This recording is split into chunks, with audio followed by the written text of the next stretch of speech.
Welcome to another deep dive. Today we're really getting into this book, Conflict Resolution at Work for Dummies, Oh, yeah. to try to figure out some of the best strategies to help all of us navigate those sticky workplace disputes. And really, no matter your role, Yeah. whether you're an individual contributor or managing a team or even running a company, we're going to try to uncover some of the hidden dynamics of conflict and give you some tools and practical advice to handle these situations. Absolutely. And I think one of the most important things this book does is it helps you to see or understand what's really going on beneath the surface. Okay. You know, it goes beyond just the he said, she said, and really digs into the psychology of why we clash. Yeah, and the book starts off by kind of exploring some of the common causes of these conflicts. All right. And I was really fascinated to learn how much of it boils down to something they call perceptual differences. Yeah, it's such a fascinating concept. Yeah. We all have these sort of unique filters that shape how we see the world, and our values and our past experiences, even our mood in a given moment can drastically influence how we interpret information. So it's basically like what might seem like a minor issue to me could be a huge deal to someone else. Exactly. Just based on their own kind of Filter. filter, yeah. Yeah. That's wild. And the book gives this great example. Imagine a company announces a promotion and some people celebrate and one employee is fuming. Oh, yeah. On the surface, it seems like it's just about the promotion itself, but if you dig a little deeper. Yeah, what's the why there? Right.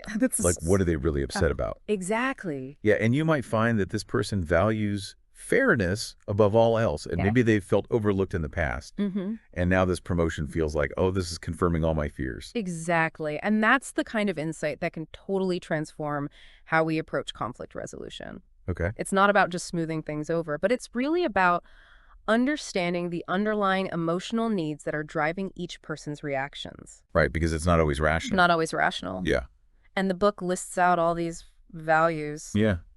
Honesty, respect, autonomy, even fun. Fun. Yeah. Okay. You know, what are the ones that resonate most with you, listener? Oh, that's a good point. Yeah, you know, identifying your core values can be so helpful when navigating conflict. It's like having a roadmap to your own emotional triggers. Yeah, for sure. Like, oh, okay, I see why I'm getting so upset about this. Totally. The book then goes into the manager's role Yeah. and how even the best intentions can backfire when it comes to dealing with conflict. It's true, and it outlines several ways that managers might unknowingly contribute to the conflict or even escalate it. Oh, really? Like how?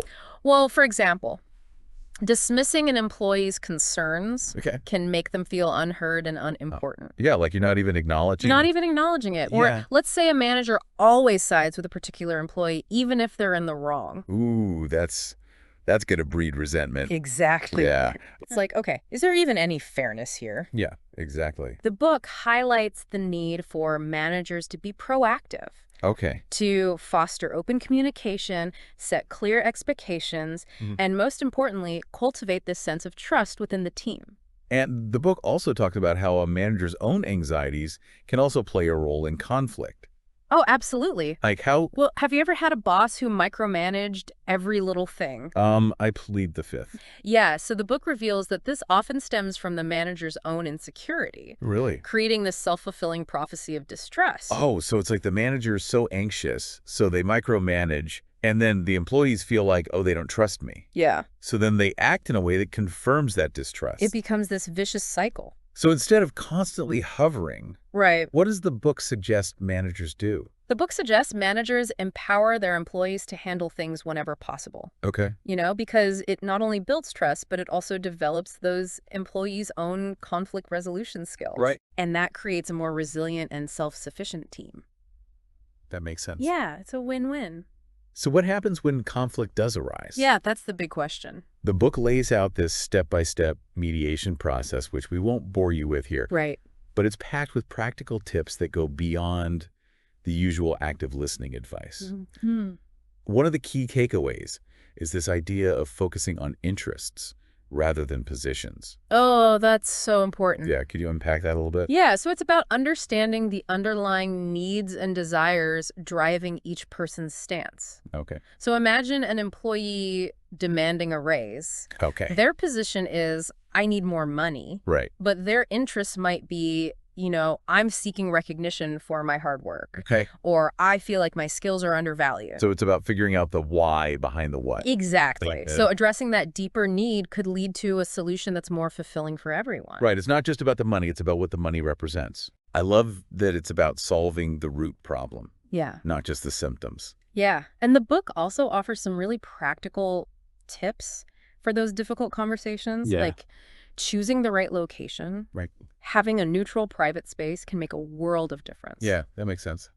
And it stresses the importance of using I statements. Yes, the classic I statement. To avoid blame. Okay. So instead of saying, you always do this, it's about saying, I feel this way when. Right. It feels less accusatory. It's not pointing the finger. Exactly. And it's more focused on understanding each other. This deep dive is already giving me so much to think about. I know, me too. The book also goes into detail about resolving conflicts within teams and has some really interesting tips for keeping a team focused and productive even when things get a little heated. Oh, yeah. One strategy that really stood out to me was minimizing gossip. Oh, gosh, gossip, yeah. It sounds simple, but it can spread like wildfire in a workplace. It's so toxic. It really is. Creating negativity and undermining trust. So less water cooler chatter and more open and honest communication. Right. Got it. And if the conflict involves something really serious like harassment or discrimination, the book makes it very clear that mediation is not a substitute for those formal processes. Okay, so this is about everyday disagreements, not replacing HR or legal action. Exactly. Yeah, I think that's a really important distinction. Yeah. So we know where the line is. But what happens when those everyday disagreements escalate beyond what we can handle on our own? Right. That's where bringing in a neutral third party can be so helpful. Okay. And the book walks through different options from internal resources like HR or an ombudsman. It's like having a conflict resolution Yoda on speed dial. I love that. Let me use that. Yeah. Right. And it also explores when outside help is needed, such as hiring a professional mediator. And it even provides some guidance on what to look for and what questions to ask when choosing an expert. It does. It's like finding the perfect therapist for your workplace woes. So, listener, are you intrigued by this idea of a conflict resolution expert? Right. We're going to delve deeper into that in the next part of our deep dive. Yes. But first, we need to unpack these different types of mediation that the book talks about. Yeah, because there are different approaches, and it's like having a toolkit. Okay. And understanding which tool to use can make all the difference in resolving that conflict. I like that. A conflict resolution toolkit. Exactly. So let's break it down. What exactly are these evaluative, transformative, and facilitative approaches all about? Oh, yeah. Let's get into it. So we're picking up where we left off talking about these different mediation styles, and it's like having a toolkit, right? Yeah. And, knowing which tool to use can make all the difference. Right. Like if you're going to hammer in a nail. Exactly. You don't want to use a screwdriver. Exactly. So let's break it down. What are these evaluative, transformative, and facilitative approaches? Yeah, well, evaluative mediation is kind of like going to court, but without the judge's robe and gavel. Okay. The mediator assesses the situation, examines the evidence, and actually offers their opinion on the best solution. So they're kind of like a judge? Kind of, yeah. Okay. And it's often used when there are legal or financial issues at stake. So it's a more structured and authoritative approach. Exactly. Got it. And it can be really effective when you need a clear decision. Okay. Or when the parties just cannot seem to find common ground. Right. They need someone to say, all right, this is how it is. Exactly. That makes sense. Yeah. But what about transformative mediation? Transformative mediation. It sounds kind of intense. It is in a good way. Okay. This style really focuses on empowering those involved to understand each other's perspectives and needs. So it's not about, like you were saying before, just smoothing things over. Right. It's about getting deeper. It is. It's about digging deeper. Addressing those emotional undercurrents. Exactly. It's less about finding a quick fix and more about healing relationships. Okay.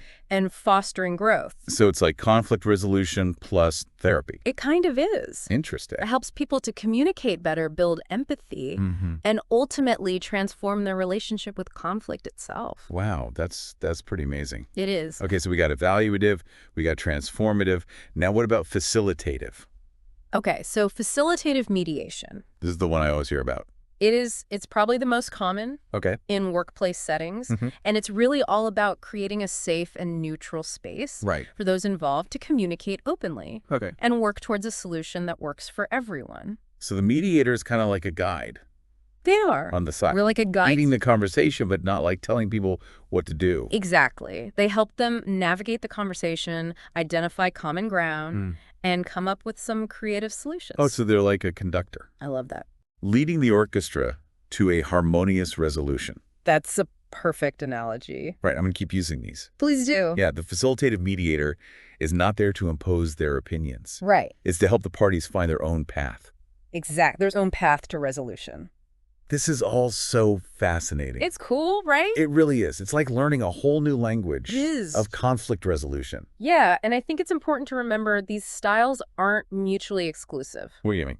Well, a skilled mediator can blend elements from different approaches. Okay. Depending on the situation. Got it. The key is to choose a mediator who has the experience and the expertise to really navigate the complexities. So, listener, if you find yourself needing a mediator, don't just pick a name out of a hat. Please don't. Do your research, ask questions, and find someone who feels like the right fit. Yeah, it's so important. Okay, back to the book. Okay. The book also spends quite a bit of time talking about these communication mishaps that often lead to conflict. Oh, those are the worst. Right. It's like a comedy of errors, but it's not funny when it's happening to you. No, not at all. I once sent an email meant for my friend to my boss. Oh, no. Let's just say the reply all chain was memorable. I bet it was.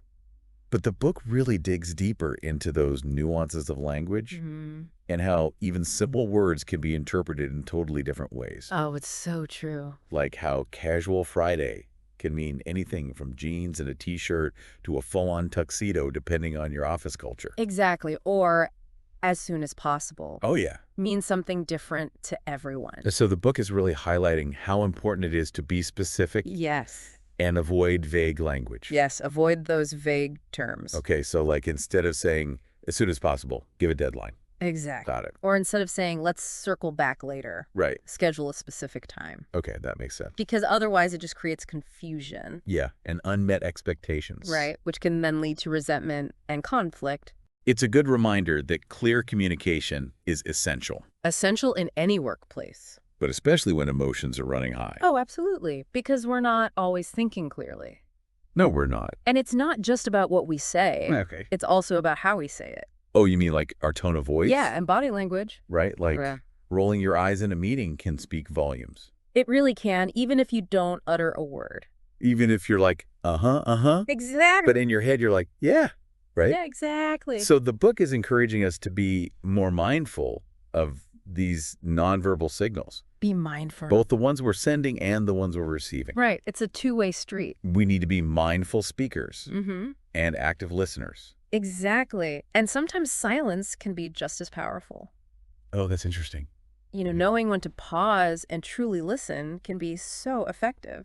Yeah, there's that old saying, we have 2 ears and 1 mouth for a reason. So true. But let's be honest, we're all guilty of being terrible listeners sometimes. All the time. Especially when we feel stressed. Especially when we're stressed or triggered. Yeah, your brain just shuts off. You're like, yeah. Okay, what's my response going to be? Exactly. So the book offers some tips for improving our listening skills. It does. Like what? Well, it encourages us to truly focus on the speaker, avoid interrupting, and ask clarifying questions. Okay, so it's about giving your full attention to the other person. Yes. Giving them your full attention. Not just waiting for your turn to speak. Exactly, and not formulating your rebuttal in your head. Oh, that's so hard. It is. Especially when you disagree. Right. But it's about trying to understand the meaning behind the words. Yes. The emotions and the needs. Exactly. That are driving their communication. It's about empathy. Right. Putting yourself in their shoes, even if you don't agree. Even if you don't agree at all. Which can be really hard. It can be. Especially in the workplace. Right, where we encounter so many different personalities and communication styles. Oh, yeah. Speaking of which, the book has a whole section on office politics and workplace cliques. Oh, yes, those dreaded cliques. It's like high school all over again, but with performance reviews instead of pop quizzes. Right. And sadly, it's not always as entertaining. No. The book highlights how those same group dynamics can play out in the office, creating this us versus them mentality. Yeah.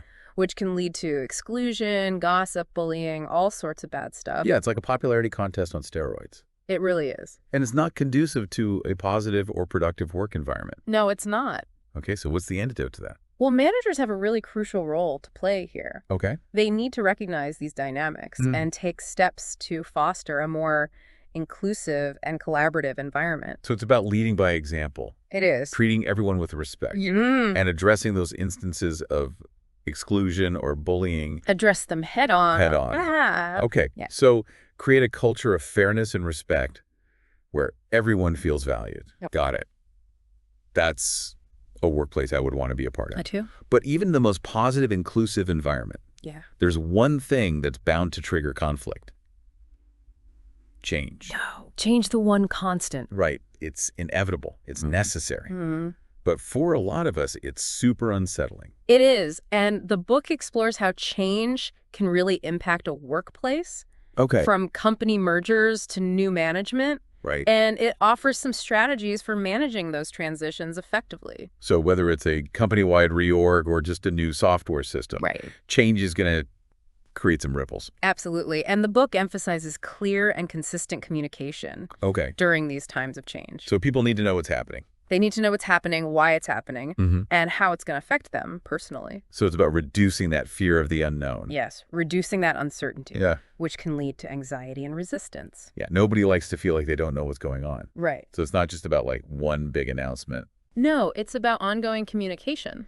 Okay, so give regular updates, address concerns, be transparent. Exactly, got it. Keep those lines of communication open. Open. Yeah. Create a space where people can ask questions. Yeah, where they feel safe to share their concerns. So beyond communication, what else does the book suggest? It also highlights the importance of providing support and resources. Okay, like what kind of support? Well, it could involve offering training on new systems. Right.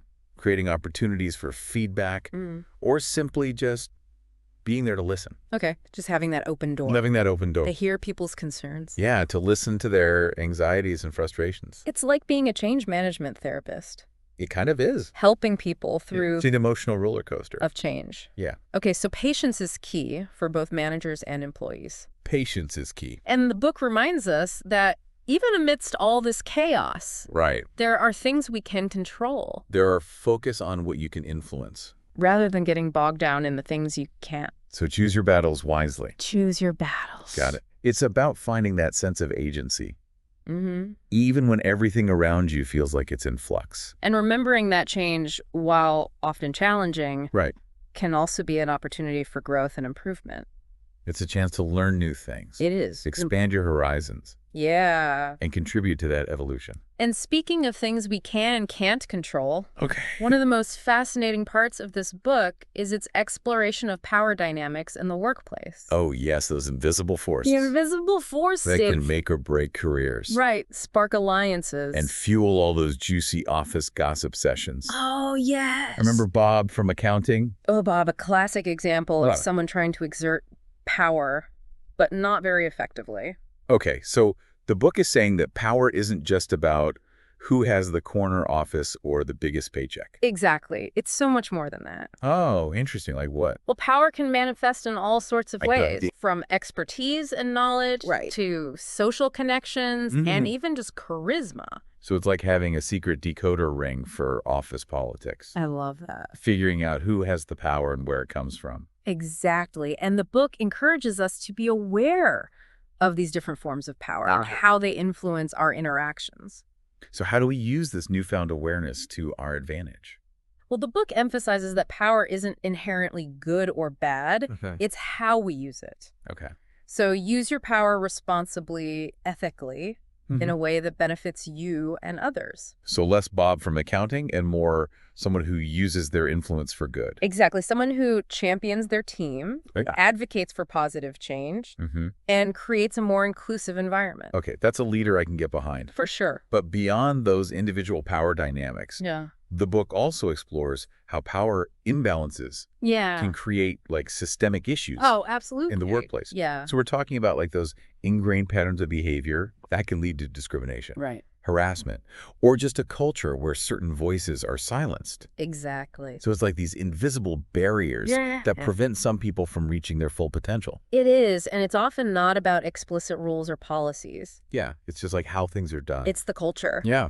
And those can be incredibly difficult to address. Right, because they're so embedded. They are. They're embedded in the fabric of the organization. So the book is challenging us to be aware of these imbalances, to listen to those who are marginalized, and to use our own power, however small it may seem, to advocate for fairness, equity, inclusion. That's how we make change. It's a powerful reminder that we all have a role to play. We do. Okay, well, this has been a really fascinating discussion about power dynamics. It has. But we can't forget about another force that can really poison a workplace. Gossip. Oh, gossip, the word. It's like a virus spreading negativity and undermining trust. Faster than you can say water cooler chat. Ugh, I hate gossip. But the book has some good advice. It does. For minimizing its impact. Yeah. And creating a more positive environment. It all starts with setting a good example. Okay. Managers need to avoid participating. Lead by example. Exactly, walk the walk. Don't just talk the talk. Right, and the book encourages all of us to address gossip directly. So shut it down. Shut it down. Don't let those whispers take root. Exactly, and if it involves something serious, like bullying or harassment, report it. Okay. But in those everyday gossip situations, respond with curiosity rather than judgment. Okay, so how do you do that? You could say something like, "Oh, really? Where did you have that?" Okay. Or, "I'm not sure that's accurate. Have you spoken to them directly?" So shift the focus from speculation to facts. Yes. From judgment to understanding. Exactly, because gossip thrives on secrecy and speculation. So if you bring it out into the open, it loses its power. It does. Okay, so it's about creating that culture of trust and openness. Yes. Where people address issues directly. Directly. Rather than resorting to whispers. Exactly. Okay, gossip averted. For now. For now. But speaking of addressing issues directly, one of the most challenging aspects of leadership is guiding a team through conflict. Oh, I can imagine. It's like herding cats. It can be, especially when emotions are high. So what does the book recommend for those times when your team is about to implode? Well, it starts with recognizing that conflict is inevitable. That's going to happen. In any team setting. So it's not about avoiding it altogether. Right, because that's impossible. It's about learning to manage it effectively? Exactly. Okay. Create a team culture where conflict is seen as an opportunity. Okay, an opportunity for what? For growth and improvement. Oh, okay. Not something to be feared. So turning those heated debates into productive dialogues. Yes. Where everyone feels heard and respected. Heard and respected even if they don't agree. Yeah, that's a big one. It is, and it starts with ground rules. Okay, ground rules for what? For communication. Okay. Setting those expectations for respectful behavior, active listening, focusing on solutions. Not blame. Not blame. So create a space for constructive disagreement. Exactly where people feel safe. Safe to express their perspective. Exactly, without fear of judgment or retaliation. That's so important psychologically. It is. Okay, so we got the ground rules, setmate. What happens when conflicts do arise? Well, the book offers a framework for mediating those conversations. Okay. So actively listening, identifying common ground, and facilitating a collaborative problem-solving process. So the manager is kind of like that conductor again. They are. Guiding the team towards a resolution that works for everyone. Exactly. And remember, the goal isn't to find a winner and a loser. Oh, that's good. Yeah. Because so often we think about it as like, someone's got to win, someone's got to lose. Right. But it's about finding a solution that addresses everyone's needs.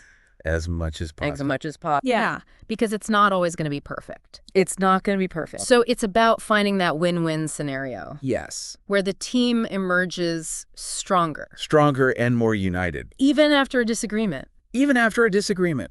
But what if the manager finds themselves in over their head? That happens. Like they're just like, I can't handle this. Yeah, sometimes we need to call in reinforcements. Okay. And it's a sign of strength, not weakness. Okay. To recognize when you need support. So when is it appropriate to bring in a neutral third party? It might be helpful if the conflict involves really sensitive issues. Okay. Or if there's a history of animosity.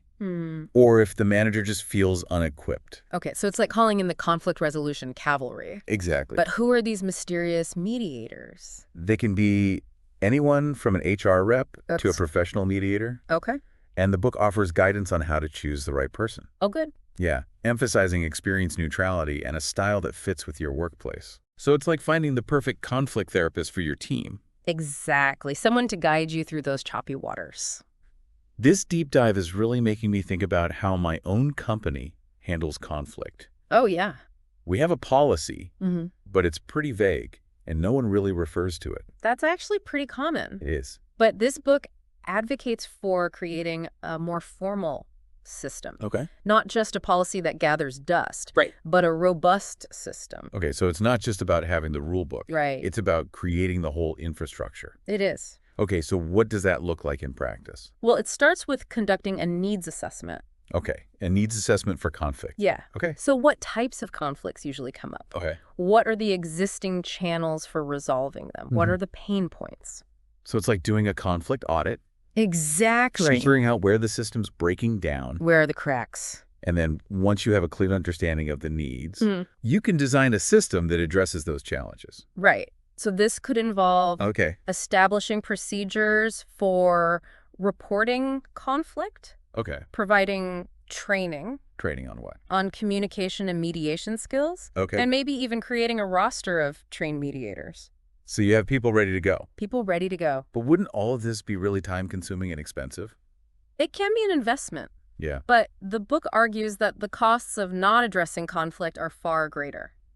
Okay, what do they mean by that? Well, think about it. Decreased productivity, damaged relationships, high turnover. Yeah, those are all expensive. Exactly. And even legal issues. So it's about being proactive. Being proactive. Investing in prevention. Yeah. Rather than just reacting to crises. Exactly. Because once those crises hit, it's much harder to clean up. Yeah, it's like trying to put out a fire. Right. When it's already engulfing the building. And that's why it's so important to remember. Okay. That conflict is ultimately a human experience. Right at the end of the day, it's people. It's people. Butting heads. So all the policies and procedures in the world won't matter. Right. If we don't also cultivate the skills and the mindsets. Right, the human skills. The human skills. So what can we do to become more conflict competent?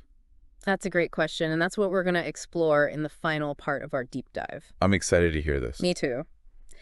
So, we've covered a lot of ground. We have. In this deep dive. Yeah, from the psychology of conflict to the actual nitty-gritty of mediation. Yeah. But I kind of want to bring it back to you, listener. What are some things you can take away from all of this? Yeah, what can you implement today to become like a conflict resolution rock star in your own workplace? Yeah, give us the goods. Okay, so the book really stresses that self-awareness is absolutely key. Like how? Well, it's about understanding your own triggers, your communication style, and even your default conflict resolution patterns. Okay, so do you tend to avoid confrontation? Oh, yeah, I do. Yeah. Big time. Or do you get defensive really easily? Or do you, charge in ready to battle it out? Exactly. There's a whole spectrum. There is. Yeah, okay. And knowing your own tendencies can help you choose a more constructive path. It's like having an instruction manual for your own emotional responses. I love that analogy. Right. It is like an instruction manual. Okay, so step 1, know yourself. Know yourself. Step 2. Well, the book suggests taking some time to think about past conflicts. Oh, that's interesting. Yeah. Like reflect. What worked? Well, what didn't? What could you have done differently? Well, it's like reviewing game tape to improve your performance. Exactly. For next time. For the next conflict. Okay, so that's a really good idea. I'm going to try that. Me too. The book also talks a lot about active listening. Active listening, so important. Which we talked about before. I did. But it seems like such a simple concept. It does. But it's so hard to actually do. Especially in the heat of the moment. Yeah, when you're When you're triggered? Yeah, you're triggered and your emotions are high. Right. It's so easy to just get caught up in your own head. Right, what am I going to say next? Exactly. And the book encourages us to practice silencing that inner voice. Okay, so how do we do that? Well, one tip is to really focus on your breath. Take a few deep breaths and really try to give the other person your undivided attention. So be present in the conversation. Be present. Resist the urge to interrupt. Resist the urge. Or jump to conclusions. Exactly. Just listen. Okay, and what are some other ways we can improve our active listening? The book suggests asking clarifying questions. Okay. To make sure you understand their perspective. So not questions that are challenging Oh. or debating. No, but questions that show you're trying to see things from their side. So instead of saying, why would you do that? Right. It's more about saying, help me understand what led you to that decision. Exactly. Replacing judgment with curiosity. I like that. Yeah. Curiosity. And remember, active listening isn't just about the words. Right. It's also about paying attention to those nonverbal cues. Right. Like Body language, tone of voice. facial expression. It's like being a detective piecing together all the clues I love that. to figure out what's really going on. Yeah. And remember, communication is a two-way street.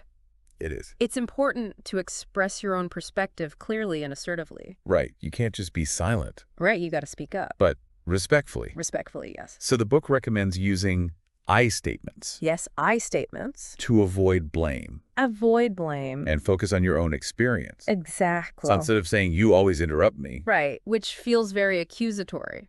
Yeah. It's about saying, I feel unheard when I'm interrupted. Okay. Yeah. That does feel less, Less aggressive. accusatory. Right, and it's more focused on finding a solution. Okay. So shift from you statements to I statements. Exactly. Got it.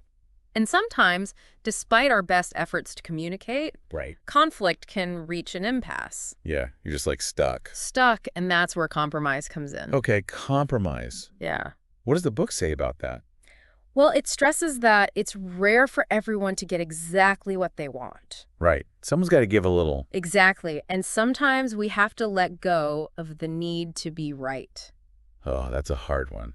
It is. Especially when you feel like you're right. Oh, especially. But it's about finding a resolution that works for everyone.